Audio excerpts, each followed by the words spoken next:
प्रयागराज की एक 12 साल की मासूम बच्ची महाकाल की नगरी उज्जैन में 2.5 घंटे तक घायल अवस्था में, अर्धनग्न अवस्था में गली गली दरवाजे खटखटाती रही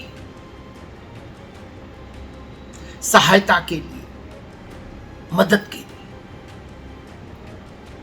कहीं से कोई मदद नहीं आई। जी हां, प्रयागराज से वो बालिका उज्जैन कैसे पहुंची, उसके पीछे क्या कथा है, यह भी जांच का विषय है। लेकिन आरंभिक तौर पर पुलिस ने इतना कंफर्म किया कि बच्ची प्रयागराज की रहने वाली है, प्रयागराज से आई थी। उत्तर प्रदेश की बिटिया के साथ ऐसा दृश्य उज्जैन में उस बच्ची के साथ दुष्कर्म हुआ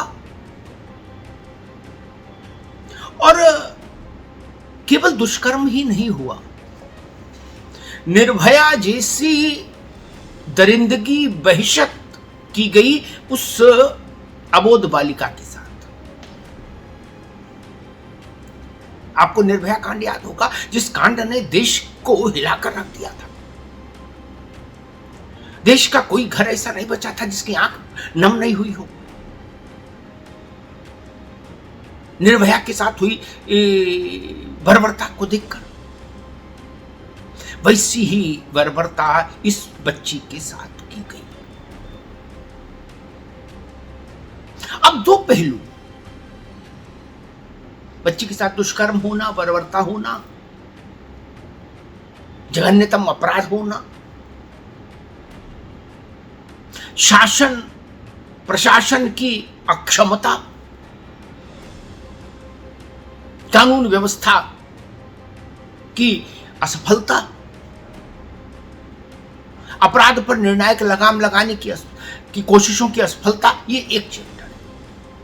और दूसरा चैप्टर है जो सबसे खतरनाक है, कानून व्यवस्था को कि पेच कसे जा सकते हैं, अधिकारियों को मुअत्तल किया जा सकता है, दंडित किया जा सकता है। लेकिन उज्जैन में इलाहाबाद की इस बच्ची के साथ जो हुआ, 2.5 घंटे में जो व्यवहार हुआ, जब वो गली गली दरवाजे दरवाजे माथा पीट रही थी और मदद के लिए चिल्ला रही थी, वो सबसे खतरनाक है। इसलिए आज मैं ये विषय लेकर आया।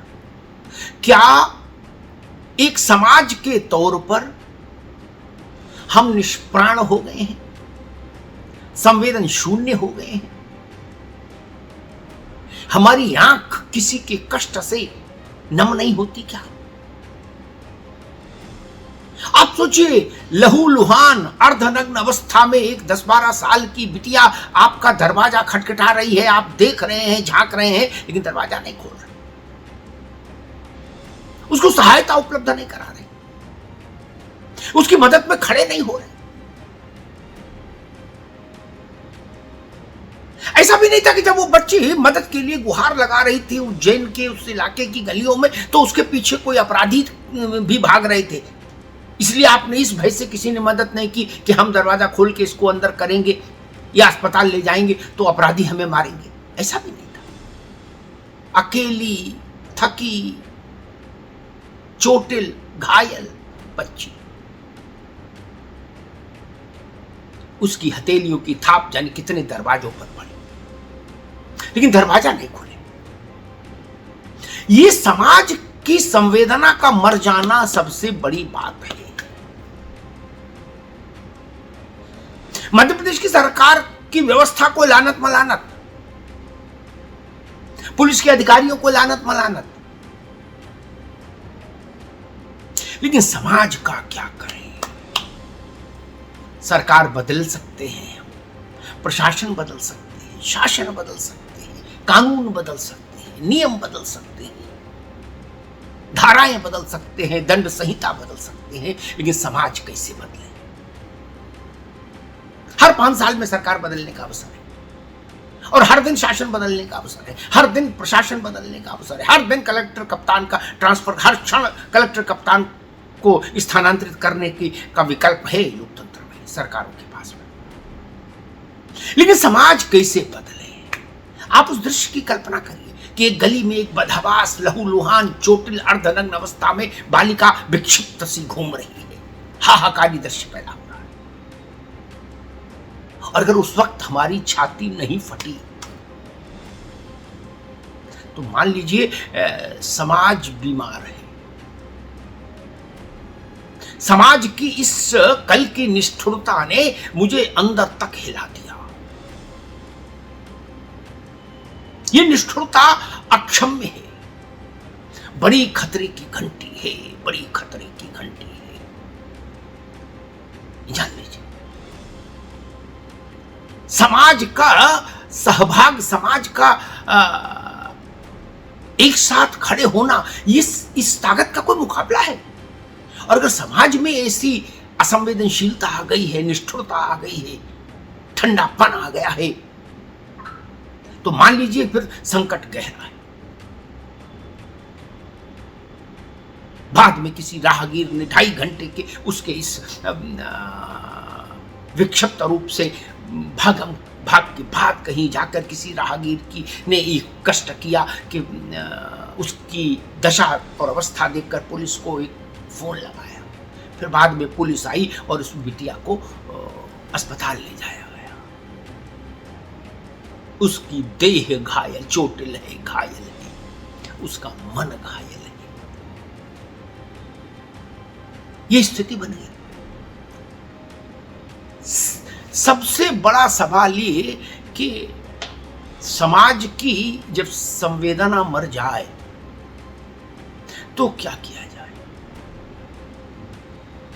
कोई अदालत, कोई कानून, कोई सरकार, कोई संसद, कोई विधानसभा समाज की संवेदनाओं को जागृत नहीं कर सकती। समाज की संवेदनाएं समाज ही जगा सकता है। क्या हम इसके लिए तैयार हैं? भाजपा, सपा, बसपा, कांग्रेस, आरएलडी, लोकदल, जनता दल, तृणमूल, द्रमुक, कोई समाज की संवेदना नहीं जगा सकता।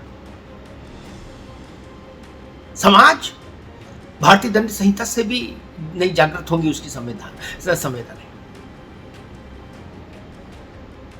ये हमारे अंतस का मसला है समाज की। ये हमारे अंदर से ही हल होगा। उत्तर प्रदेश की इस बेटी ने कल जो भोगा उज्जैन की गलियों में,